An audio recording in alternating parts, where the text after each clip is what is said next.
Olá a todos, sejam bem-vindos a mais um vídeo e tirem as crianças da sala porque hoje a gente vai falar sobre sexo. Que bosta. Muito bem, então na semana passada a gente falou um pouquinho sobre como escrever cenas tristes e hoje a gente vai pro outro lado aí da felicidade, não é mesmo? Que é escrever cenas calientes. Como que faz, né? Muita gente já me perguntou isso depois de Amante da Princesa.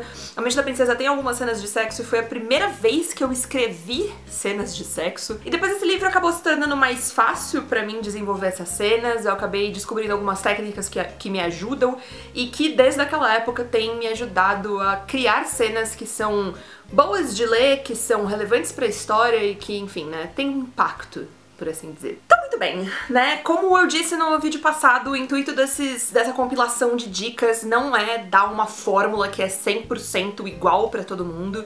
Obviamente, muito do que eu vou falar aqui pode ou não caber no seu estilo de escrita, nas coisas que você tá tentando fazer, na forma como você gosta de escrever.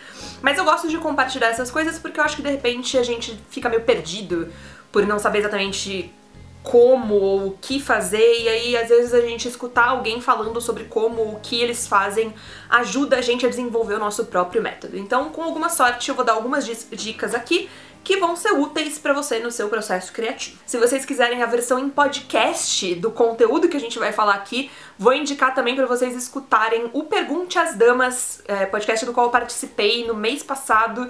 Participei lá com a J. Oliveira e com a Ana Martino. Vou deixar o link aqui na descrição do vídeo pra quem quiser assistir. Melhor, ouvir. Muito bem, a minha primeira dica é que se você quer incluir uma cena de sexo, ela tem que ser relevante pra sua história. Obviamente isso vai variar um pouco de gênero, né? Se a gente tá escrevendo um romance hot, a gente espera que tenha cenas de sexo. Então isso vai variar um pouco de acordo com o gênero que você tá escrevendo.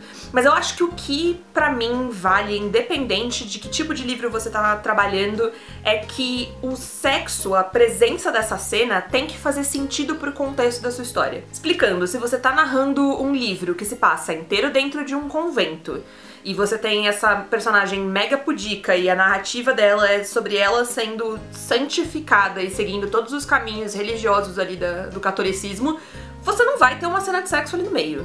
Muito provavelmente. Fica um pouquinho desconexo. Então a maneira como você vai inserir essa cena, ou a forma como você vai desenvolver ela, tem que ser relevante pra tua história. O que vai estar relacionado aí com a minha segunda dica, que é adapte o que você quer fazer pro que os seus personagens pedem. É muito importante que a gente respeite o que cada particularidade da nossa história tá pedindo da gente.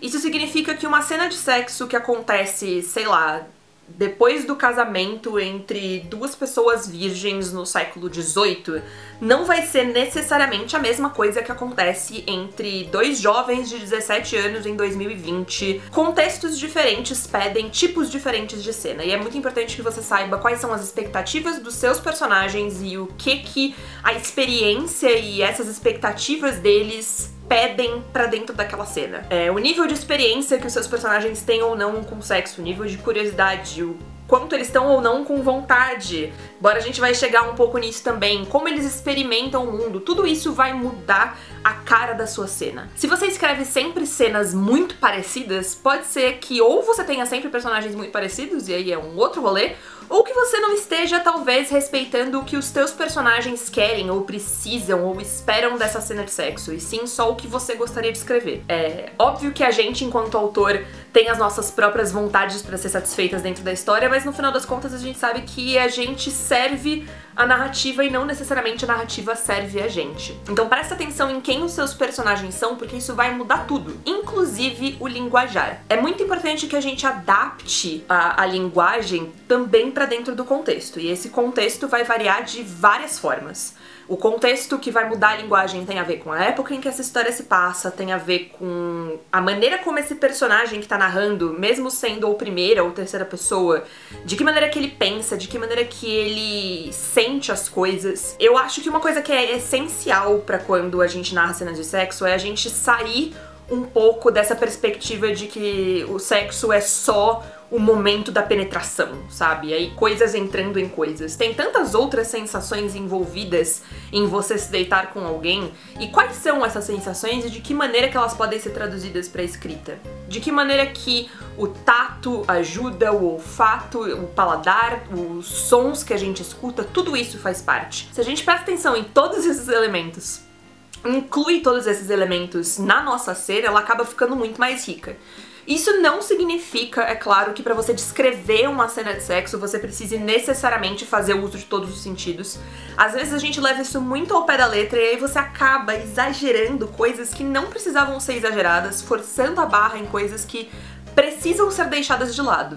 Então faz aquele, um pensamento antes de você sentar pra escrever. O que meu personagem está sentindo, que cheiro que ele tá sentindo, que gosto que ele tá sentindo, o que tá passando pela cabeça dele, mas se você não tem um desses elementos, você não precisa ficar completando uma checklist a cada parágrafo. Você pode ir indo de pouquinho em pouquinho e explorando isso conforme for aparecendo, sem precisar, a cada parágrafo você dá uma nova ação e aí os 5 sentidos que essa ação empurra.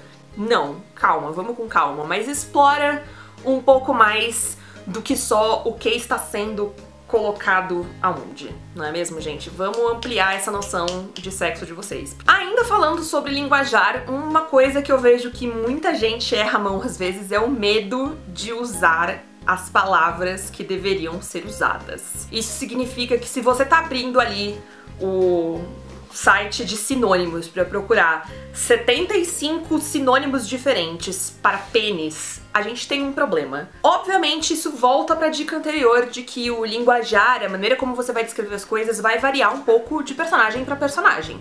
O conhecimento que o seu personagem tem de anatomia, o contexto onde ele tá inserido, enfim, todas essas coisas vão mudar a forma como ele vai falar sobre certas coisas. E obviamente a gente não quer ser repetitivo, mas isso também cabe a você. De que maneira que você pode falar sobre as partes do corpo ou o que está acontecendo sem ser tão direto, ou se você precisa ser direto, qual que é o problema de você usar as palavras que foram inventadas, sabe? Você tem nomes pra isso, você tem palavras pra descrever partes do corpo para isso. Não tenha medo de usá-las, elas existem por um motivo. Às vezes fica um pouco ruim, não vou mentir. Não é sempre que você lê, sei lá, vagina num texto e você vai pensar, isso parece ótimo, nossa, tá cabendo certinho ali, tá super fluido.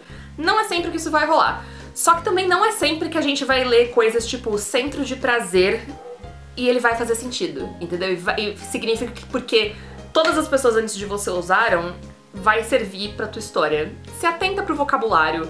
Não tenha medo de usar as palavras que te parecem feias se elas cabem no contexto. Outra coisa que também eu vejo que é muito difícil pra algumas pessoas é a noção de consentimento. Gente, vou dar uma dica pra vocês. Consentimento é provavelmente a coisa mais sexy do mundo, mesmo que a gente não se atente a isso. Eu acho que uma das coisas que pra mim faz muita diferença quando eu estou lendo e obviamente quando eu estou escrevendo cenas de sexo é eu perceber que os personagens querem isso, mas também perceber que eles estão verbalizando o quanto eles querem isso. Na vida real, às vezes a gente não passa por essa experiência sempre. A gente às vezes só verbaliza as vontades ou não vontades quando a gente não quer fazer alguma coisa. Mas é importante pra mim que durante uma narrativa a gente tenha um momento de, delimitar quais são os limites que a gente pode ou não ultrapassar. E não dá pra fazer isso de outra forma que não seja verbal. Então não pula a parte do consentimento, porque vai fazer uma diferença não só pra tua cena, como também pro desenvolvimento do teu romance como um todo. E isso, gente, é importante, não diz respeito só a romances heterossexuais, ok? Consentimento é sexy independente do lado do arco-íris em que você se encontre. Pede autorização pro coleguinha, entendeu? Se você tá ali transando com ele, faz parte do rolê. É importante você perguntar pra pessoa se ela quer, se ela tá confortável, se tá bom, se não tá, né? Que medo que as pessoas têm de ser verbal. Fala! Custa R$0, vai poupar o trabalho. Uma outra coisa que eu acho que é muito importante, que eu tento fazer, e nem sempre eu vejo isso quando eu leio cenas de sexo, é o equilíbrio entre o ideal e o realista. Eu tenho a sensação de que quando eu leio cenas de sexo, principalmente em romances de época, a gente tem coisas que são muito idealizadas, coisas que são, tipo, muito perfeitas. Em romance contemporâneo tem muito disso também, de, tipo, todas as pessoas que chegam ao orgasmo ao mesmo tempo, todas as pessoas tendo orgasmo durante todas as relações. E assim, sexo na vida real não funciona desse jeito. E é óbvio que quando a gente tá lendo cenas de sexo, quando a gente tá lendo um romance, a gente espera um certo nível de idealismo, né? A gente não lê romance porque a gente quer o sofrimento exatamente igual que a gente tem na vida real. Se a gente quisesse uma coisa igual que a gente tem, a gente ia viver, né? A gente lê por outros motivos. Então eu acho que um equilíbrio entre o que é idealista, né, o que é idealizado e o que é realista,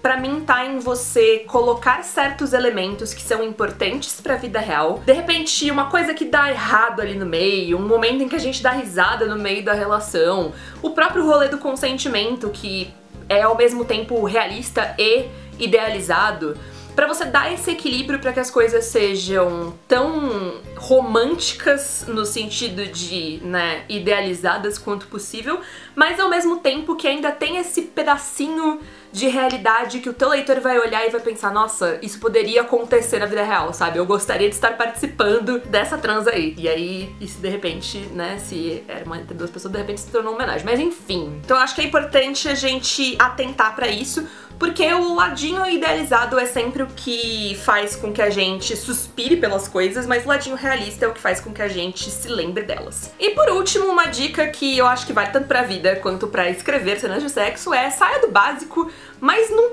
tenta sair, assim, muito da sua bolha, porque senão vai dar merda. Eu acho que é importante a gente fazer coisas que não necessariamente sigam uma fórmula exata. Eu percebo muito isso lendo livros de época, especialmente quando eu leio vários livros da mesma autora, que às vezes eu não consigo discernir, assim, personagem de personagem, uma cena de sexo da outra. Às vezes elas não são memoráveis, porque elas são todas iguais. Então eu acho que é importante a gente pensar um pouquinho fora da caixa, porque tá ligado àquilo que eu falei agora há pouco com relação à parte idealizada do sexo. Se a gente quisesse ler sempre a mesma coisa, a gente ia ali e fazia sempre o mesmo sexo com a mesma pessoa, né? A intenção da gente ler, às vezes, tá no ler as coisas diferentes. É um dos vários motivos pelos quais 50 Tons de Cinza fez tanto sucesso na época, porque era uma coisa completamente diferente, não só da realidade de 90%, 99% das leitoras, como também completamente fora da realidade do que a gente conhece como narração de cena de sexo. Então eu acho que é importante dar uma inovada, pensar em lugares diferentes, em, né, formas diferentes, coisas diferentes pra se fazer e também pra você narrar de maneiras diferentes que se adequem ali à realidade do teu personagem, à necessidade da sua história. Mas, obviamente, tem uma coisa que 50 Tons de Cinza nos ensinou, é que é importante você saber o que você tá fazendo antes de você fazer, né? Não vai se jogar, entendeu? A escrever sobre BDSM se você não pelo menos pesquisou horrores sobre aquilo. Não vai se jogar a escrever uma cena sobre um negócio, assim, uma posição muito bizarra do Kama Sutra, se você nunca nem viu, nem cheirou, não sabe nem como é que é. Então acho que existe um limite do que a gente consegue fazer 100% da nossa imaginação, e existe um limite que às vezes pede ou muita pesquisa ou muita experiência. É importante a gente inovar, sim, eu acho que é o que mantém as pessoas lendo livros do gênero, mas dentro de um certo limite, né? Porque se ultrapassa muito aquilo, se você tenta abraçar o mundo todo de uma vez, as chances de não funcionar são muito grandes. Então é isso, acho que essas eram as dicas que eu tinha pra dar, espero que tenha feito sentido, que tenha ajudado vocês, que ajude vocês no futuro. Este foi um vídeo bizarro de se fazer, nunca achei que eu chegaria a esse ponto, nunca achei, né, quando eu comecei o YouTube em 2012, eu nunca achei que eu viria pra cá pra fazer um vídeo sobre escrever cena de sexo, nem que eu estaria escrevendo livros com cena de sexo. Se inscrevam aí no canal pra ficar por dentro de outras dicas de escrita, se vocês quiserem dar uma olhada nos vídeos antigos, vai aparecer uma playlist em algum momento aqui. E a gente se vê na próxima. Um beijo pra vocês e tchau!